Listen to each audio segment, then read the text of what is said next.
What are spiritual life skills? If you listen to our previous episode about how God helps us grow, it's important for us to know, what's he trying to help us grow in, and why is he trying to help us grow in it? And so in this particular episode of our podcast, I have Christian and Michelle Duran with me and Mike Query, who's always on board to talk about what are spiritual life skills. And let me read this and then we'll get into it. Galatians 5:22 in the Passion Translation, but the fruit produced by the Holy Spirit within you is divine love in all its varied expressions. Joy that overflows, peace that subdues, patience that endures, kindness in action, a life full of virtue, faith that prevails, gentleness of heart, and strength of spirit. And so I want to go ahead and go to the Durans, and I'll start with you, Christian, and then Michelle can jump on in, or if you want to reverse it, you can. It doesn't matter to me.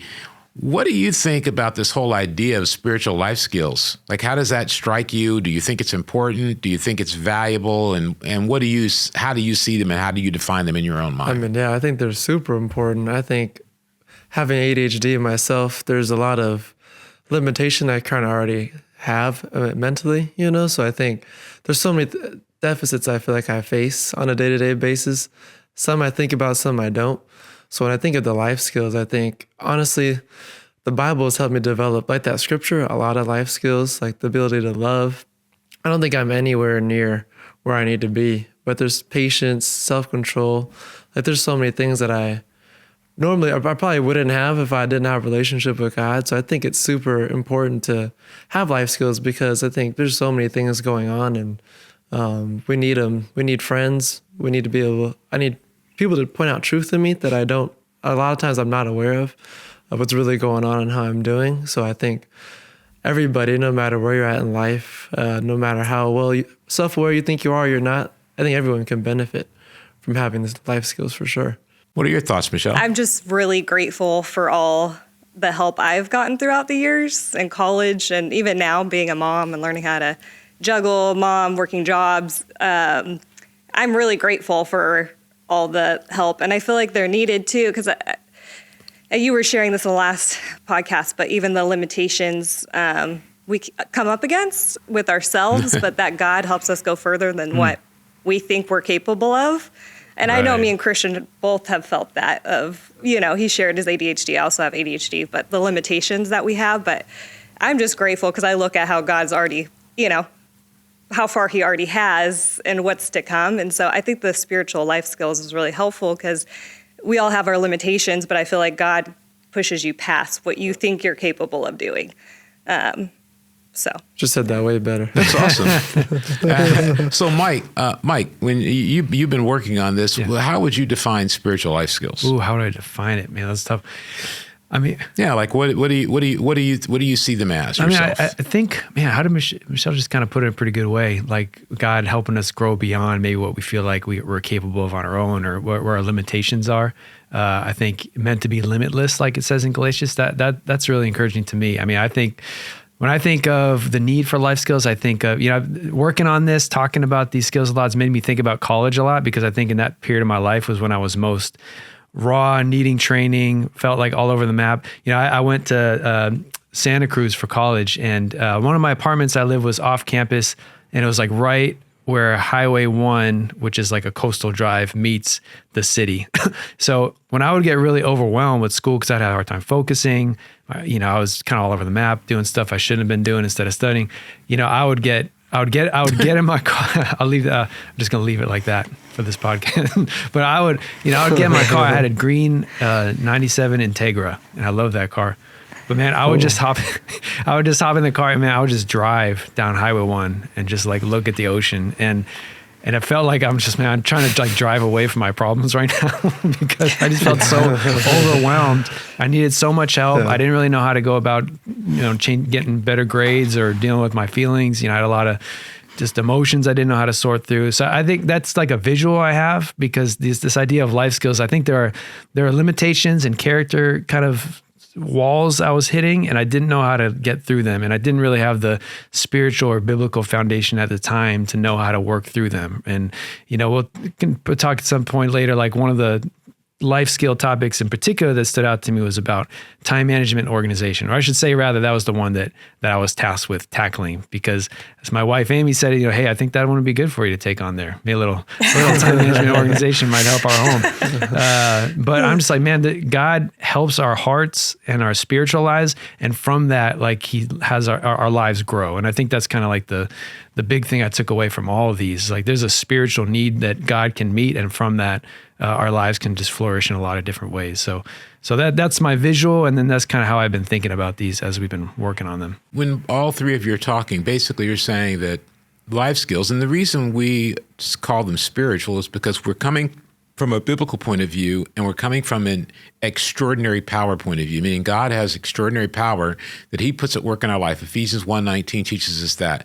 And the reason being a Christian helps you get these skills is because God is at work in you, helping you get them. But let's not be fooled. Social emotional learning in schools is also about helping people develop these, and you don't have to be a Christian to develop life skills. It's just, you don't. And I know people might like to make that sound like that, but that's just not true. In fact, there's a lot of things you can learn that if you pay attention to writing in the world, to YouTubes in the world, to podcasts in the world, you can learn a lot about it. And so you don't have to limit yourself to, just the things we're talking about. Both Christian and Michelle have experience in education and teaching and being support educators in classrooms in their life. And so I think an interesting thing for you guys to talk about, maybe if we zero in a little bit, if you can think back to when you were growing up, what were some of the who were some of the people, or what were some of the situations where you actually learned? I think you both played sports, right?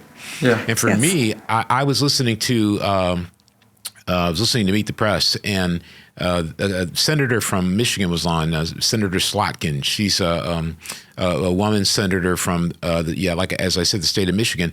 But she talked about the fact that one of the reasons she was a leader is because she played sports growing up. I think she said she played 3 or 4 sports, and that those had made her capable of being a leader. I think it'd be good for you to share, because I think we have listeners out there that may be in high school, that may be in college, that are perhaps frustrated with the things you mentioned, limitations. I heard the word overwhelmed. What were some of the things that happened to you along the way? Because you alluded to the fact that you got a lot of help. What were some of the things that helped you along the way? And what were some of those first skills that people helped you develop that began to give you hope that, hey, I can do even more than I think I can? I mean, yeah, I can probably put out a list. I think the one that there's several. I think the biggest one I can think of is I was in junior college at DVC, and I didn't really know what I wanted to do. So I was taking, intro classes, and my mentor came over. He's an older guy who's kind of helping me navigate life. He came on campus, and he was like, hey, show me your schedule. I want to help you know how to balance everything. And I looked at him. I was like, what do you mean, my schedule? And he was like, how do you know what you're doing next, what you're doing today? And I was like, well, I don't know. And then he was like, well, how do you function? I was like, I don't know, whatever happens next, happens next. I was looking at him like he was speaking a foreign language. And he was like, okay, like, we're going to sit down. Here's how you do it. Here's how to think about it. Here's how to and I never was taught that. I don't mean that in a bad way, but that was probably 2012. So 12, 13 years of, I'm pretty much, Michelle knows, every day I'm on my Google Calendar. If something changes, I'm like, I adjust it so I know what's happening, because otherwise I'm all over the place, So I think that's the big thing that helped me a lot, was knowing how to balance everything. Otherwise, I would probably not get anything done. Let me ask you a question about that. You said you're all over the place. I think a lot of us relate to that, but just for people listening, because I think some people may go, they may not think they're all over the place. But they may be all over the place. What does all over the place look like? I'm assuming it looks like you're being controlled by events rather than living your life. Would that be accurate? Yeah, it's living by what I feel, if that makes sense. Like living by my emotions. Like, I feel like doing this, so I'll go do it without thinking, what are the implications? Or usually that was basketball.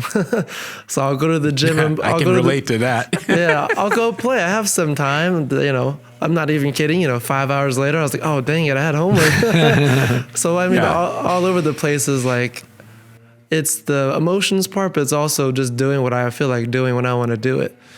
So selfishness in a way, it was just choosing what I want. So there was a lot of ramifications for that I wasn't aware of. So it helped me know, like, okay, where do I need to spend my time? What's prioritizing things? I still get help with that today.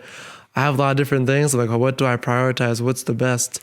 Yeah. So I think that's what. So when I'm listening to you, what I'm hearing you say is that a life skill is something that helps you manage your emotions, and that if you don't have something that, and it may be time management, but it may be something else. There are other life skills that we went crazy, and as I created the matrix for it, and I overcomplicate everything. But there's 20 different things in there, 20 different items, and 20 different qualities. And so some of you may go, well, I don't have a problem with time management. But the point to learn from what Christian's saying is that when you develop a skill, it can help you manage something in your life. It might be your emotions. It might be your relationships. It might be the complexity of what you're studying in school. I know you, Michelle, have a background in being a school psychologist, which means that a lot of your work is even helping people evaluate where they are, strengths and weaknesses, and how they attack this thing. And so maybe you can speak to that. And I'd like you to speak really to not just our younger people, but just people in general, because those who are older, I'm older than all you guys maybe combined. I can't remember. But the thing about I think a lot of older people is they think they've got all their skills together because they've managed to get their career going, get a home, et cetera, et cetera. But then a kid comes along, or a second kid comes along, or a third kid comes along, or even retirement comes along. And that's when we're challenged to develop new ones. So maybe you can talk about the mentality people have, the challenges they face, and why looking at this subject is so important. Well, the word I kept thinking about, even with your last question, was developing resilience and not quitting. Because I think, and the self-awareness piece, honestly, that we just looked at, of looking at, okay, where am I at in my life? As I think it's easy to just be like, let's just, in the stage of life that we're in with working and having a kid, it's like, okay, how do we survive? When that's like not what God has planned for us. Yeah. But I don't always look at, I think back to college, and I'm like, I actually had the same mindset in college. It was different, but I kind of was like, how do I just survive through this final? And I end up missing a lot. Like, what is God currently trying to teach me? And what do I need to develop in this stage of life? Even to answer your question, the first one, I was thinking of resilience, because I feel like it actually started back with my parents are very hard workers. And I do feel like that's something that I was like looking back on a life skill. Resilience is a life skill, and pushing through things and working through things. So I feel like I can see along the way God teaching me different life skills, and that being one of them. But I think it's important, what you said, at every stage, because I feel in a different way, I'm now able to do some of the things I did in college easily. But now I'm in a different stage of life where I'm trying to manage, a job and a kid and the home. And so it's humility, I think, is big, asking for help. I think you said this, allowing people to train you, allowing God to train you. And that's actually like the blessings come in that too. Because I also look at all the training is only benefited, right? It doesn't always feel good when I'm getting help, or when I feel like it's more vulnerable too. When you're like, I don't know how to life. But I always look at it afterwards, and I'm like, oh my gosh, look at all the blessings that came from it, or how we grew out of it. And so I don't know if that answered your question. Oh, it totally answers the question. I was watching a CEO on a podcast, and he said, I have ADHD. And he goes, what I am is a professional quitter. And I went, wow, that's intense. But it wasn't like, I don't think people with ADHD are the only professional quitters. I think professional quitting is a profession. Yes. And it takes all kinds, all types, all colors, all languages. But what you just addressed with resilience is a skill, which is, and I don't like failing, and I don't like losing. But that's an essential part of developing the character that will eventually get you to a point where you can win. Yeah. And so I think it's a really good point you're making. So in this podcast, what we want to do is keep it simple for everybody. And I think what we've learned talking to Christian and Michelle, talking to Mike, is a spiritual life skill is something that allows you to be empowered in the area of your life where you may feel there's some weakness, or just an area where it may not even be a weakness. It may be an area of your life where you want to get better because your goals have grown. As Michelle talked about, I remember one of my best friends, close friends in life, or really a mentor in life, was Al Baird, and is Al Baird. And he said to me once, he said, Russ, the thing about life is that wherever you are at today, in whatever circumstances you're in, you've never been there before. And so if you're 70 or 75 or 55, you've never been there before. So there's skills that you haven't developed well enough. And that's why the series can be good for you. If you're young in life and you're in high school or you're in college and you flunked a class, or you're doing bad, or you're getting your worst grades, or your dating life's going badly for you, you have to look and say, okay, this is an opportunity for me to grow, and that God has opened the door for me to grow. I think we can end with this scripture, 2 Corinthians 12:9. But he said to me, my grace is sufficient for you, for my power is made perfect in weakness. Therefore, I will boast all the more gladly about my weaknesses, so that Christ's power may rest on me. Our weaknesses are God's opportunity.